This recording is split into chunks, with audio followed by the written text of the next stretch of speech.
हमारे channel Bollywood movie inside को subscribe करें और बेल आइकन दबाएं नए वीडियो की नोटिफिकेशन पाने के लिए। दोस्तों नमस्कार, आज मैं बात करने वाला हूं हाल ही में रिलीज मूवी चांद मेरा दिल, जिसे डायरेक्ट किया है विवेक सोनी ने और इसकी करंट टाइम टीवी रेटिंग है 8.7 आउट ऑफ 10। मूवी की शुरुआत में हम आरव को देखते हैं। आरव अभी फॉरेन यूनिवर्सिटी में पढ़ता है और आज उसने यूनिवर्सिटी टॉप की है। तभी आरव के पास चांदनी नाम की लड़की का कॉल आता है। चांदनी उसे कॉलेज टॉप करने के लिए मुबारकबाद देती है। अब सीन शिफ्ट होता है और हम देखते हैं आरव इंडिया आ जाता है। इंडिया आने के बाद आरव सीधा अपने पुराने कॉलेज जाता है, अपने दोस्तों से मिलता है। अब आरव अपने दोस्तों के साथ ऑडिटोरियम में जाता है जहाँ प्रिंसिपल स्पीच दे रहे होते हैं। तभी बैठे बैठे आरव कुछ सोचने लगता है और सीन फ्लैशबैक में चला जाता है। समय होता है 2017 का, जब आरव ने नया नया एडमिशन लिया था। सेम ऑडिटोरियम में एक लड़की डांस कर रही होती है। ये लड़की कोई और नहीं चांदनी ही थी, जिसे हमने मूवी के शुरुआत में देखा था। पहली बार देखते ही आरव को चांदनी से प्यार हो जाता है। अब आरव चांदनी को देखने का मौका ढूंढता रहता है। कॉलेज में कहीं भी चांदनी हो, आरव उसका पीछा करता रहता है। अब आरव प्लान करता है कि चांदनी जिस कलर के कपड़े पहनकर कॉलेज आएगी, सेम कलर आरव भी पहन के आता है। मतलब आरव तो पूरी तरह से चांदनी के प्यार में पागल हो गया था। अब धीरे धीरे चांदनी भी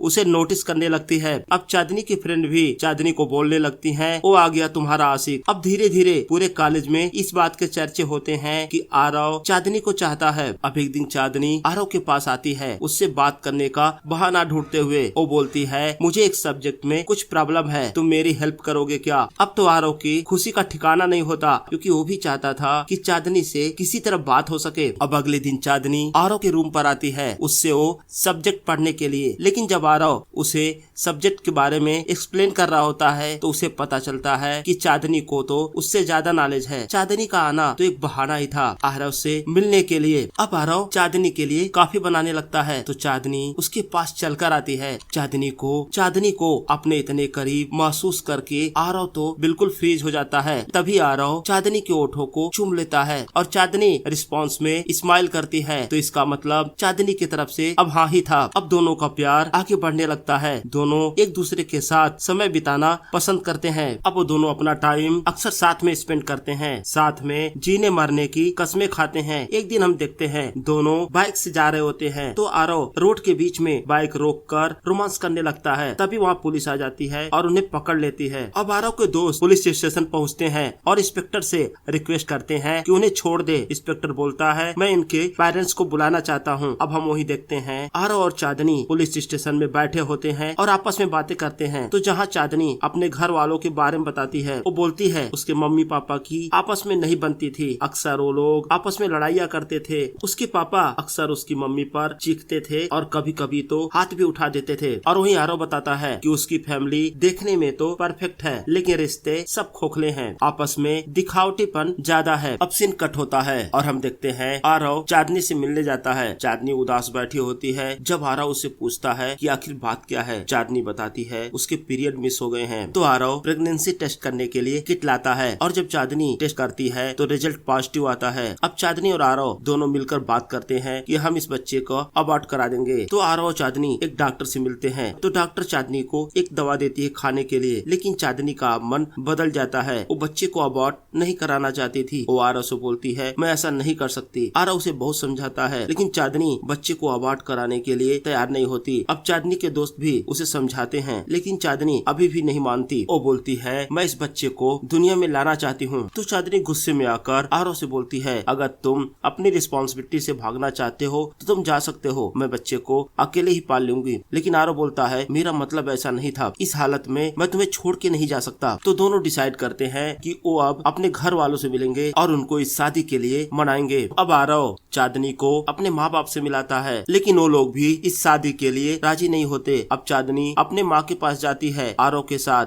तो चांदनी की माँ बोलती है, अभी कोई देर नहीं हुई है, अगर तुम दोनों गलती की है तो बच्चा अबॉर्ट करा लो, अभी तुम्हारे सामने तुम्हारा फ्यूचर पड़ा है, बाद में शादी कर लेना। लेकिन चांदनी अपनी माँ की बातों से एग्री नहीं करती। अब वो दोनों कॉलेज पहुँचते हैं और हम देखते हैं कॉलेज के सारे दोस्त मिलकर उनकी शादी करवा देते हैं। अब वो दिन भी आ जाता है जब चांदनी एक बच्चे को जन्म देती है। अब आरव और चांदनी पेरेंट्स बन चुके थे, लेकिन उनके अर्निंग का कोई जरिया नहीं होता, क्योंकि उनके घर वाले शादी के लिए राजी नहीं थे तो घर से कोई सपोर्ट नहीं मिलता। अब आरव घर का खर्च चलाने के लिए ट्यूशन पढ़ाने लगता है, लेकिन वो पर्याप्त नहीं था और इन सब वजहों से आरव तनाव में रहने लगता है। अब वो पढ़ाई पर भी फोकस नहीं कर पाता। अब कॉलेज कैंपस सिलेक्शन का टाइम आता है और हम देखते हैं आरव को किसी बड़ी कंपनी में जॉब नहीं मिलता, क्योंकि उसने अपने आप को इंटरव्यू के लिए प्रिपेयर ही नहीं किया था। वही चांदनी को एक अच्छी कंपनी में अच्छे पैकेज पर जॉब मिल जाती है। अब आरव और ही ज्यादा तनाव में रहने लगता है। वो चांदनी की बातों का ढंग से जवाब भी नहीं देता। एक रात इसी बात को लेकर उन दोनों में बहस होने लगती है। तो चांदनी बोलती है, बच्चा सो रहा है, चिल्लाओ मत, और अगर तुम्हें ये रिस्पॉन्सिबिलिटी नहीं लेनी थी तो तुम्हें शादी नहीं करनी चाहिए थी। और दोनों के बीच में बात इतनी बढ़ जाती है कि आरव चांदनी पर हाथ उठा देता है। चांदनी अपने बच्चे को लेकर कमरे में अपने आप को बंद कर लेती है, लेकिन आरव को तुरंत ही रियलाइज होता है कि उससे गलती हो गई है। वो चांदनी से सॉरी बोलता है, लेकिन चांदनी उसकी बात नहीं सुनती और उसी रात चांदनी अपने बच्चे को लेकर वहाँ से चली जाती है। अब आरव अगले दिन चांदनी के ऑफिस पहुँचता है, उससे फिर से सॉरी बोलता है। वो बोलता है अब फ्यूचर में उससे ऐसी गलती नहीं होगी, लेकिन चांदनी अभी भी उसे माफ करने को तैयार नहीं थी। जब आरव चांदनी के फ्लैट में पहुँचता है तो देखता है वहाँ एक और आदमी होता है, उसका नाम मयंक है। वो एक्चुअली चांदनी का बॉस है और वो भी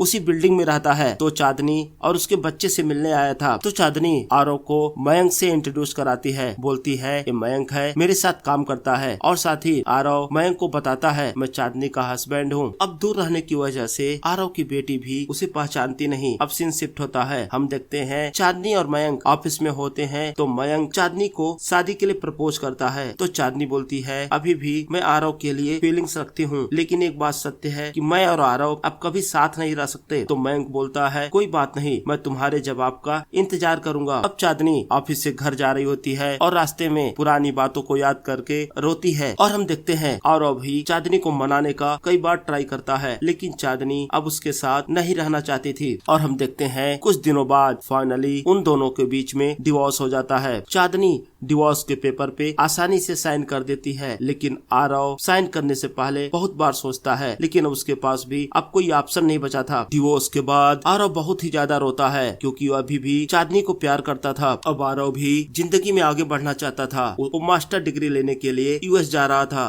तो जाने से पहले आखिरी बार वो चांदनी से मिलने उसके घर जाता है। उससे बोलता है कि मैं अच्छा पति तो नहीं बन पाया, लेकिन एक अच्छा पिता बनने की कोशिश जरूर करूंगा। तो मेरी तुमसे एक रिक्वेस्ट है, कभी भी काव्या को मुझसे इतना दूर मत ले जाना कि काव्या मुझे पहचाने ही ना, और इसलिए मैं चाहता हूँ कि हम दोनों एटलीस्ट टच में रहें। तो चांदनी बोलती है मैं काव्या को कभी भी इतनी दूर नहीं ले जाऊंगी कि अपने पिता को भूल जाए। अब आरव यूएस चला जाता है अपनी पढ़ाई पूरी करने के लिए। और मूवी के शुरुआत में हमें दिखाया गया था कि जब आरव वहाँ कॉलेज टॉप करता है तो चांदनी का उसके पास कॉल आता है। अब आरव इंडिया आ जाता है और सीन शिफ्ट होकर प्रेजेंट टाइम में आ जाता है। आरव अपने दोस्तों के साथ उसी ऑडिटोरियम में बैठा होता है और आरव देखता है उसके सामने चांदनी ही डांस कर रही होती है। प्रोग्राम खत्म होने के बाद आरव चांदनी से नहीं मिलता, सीधा हॉस्टल के उस रूम में जाता है जहाँ पहले वो रहा करता था, क्योंकि उस रूम में उसकी बहुत सारी यादें जुड़ी थी। अब हम देखते हैं चांदनी भी आरव से मिलने उसी रूम में आती है। तो चांदनी आरव से पूछती है अब तुम्हारा आगे का क्या प्लान है। तो आरव बोलता है मैं इंडिया में ही जॉब करूंगा, क्योंकि मैं अपनी बेटी काव्या के साथ रहना चाहता हूँ, उसके साथ समय बिताना चाहता हूँ। अब चांदनी बोलती है कि जब उस रात तुमने मुझ पर हाथ उठाया था तो मैं अंदर से टूट गई। तो आरव चांदनी को फिर सॉरी बोलता है उस रात के लिए। अब चांदनी बोलती है तुमने तो बहुत बार सॉरी बोल लिया, अब सॉरी बोलने की बारी मेरी है। और चांदनी बोलती है और उसी गुस्से की वजह से मैंने तुम्हें डिवोर्स भी दे दिया। तो आरव बोलता है अब इन सब बातों का कोई फायदा नहीं है, हम बहुत आगे निकल चुके हैं। लेकिन चांदनी आरव को गले लगा लेती है और हम देखते हैं नेक्स्ट सीन में आरव, काव्या और चांदनी एक बाइक पर एक साथ घूम रहे होते हैं। और इसी के साथ यह मूवी समाप्त हो जाती है। तो दोस्तों अगर आपको वीडियो पसंद आया हो तो वीडियो को लाइक करें, चैनल को सब्सक्राइब करें। अब हम मिलते हैं अगले वीडियो में, तब तक के लिए जय हिंद दोस्तों।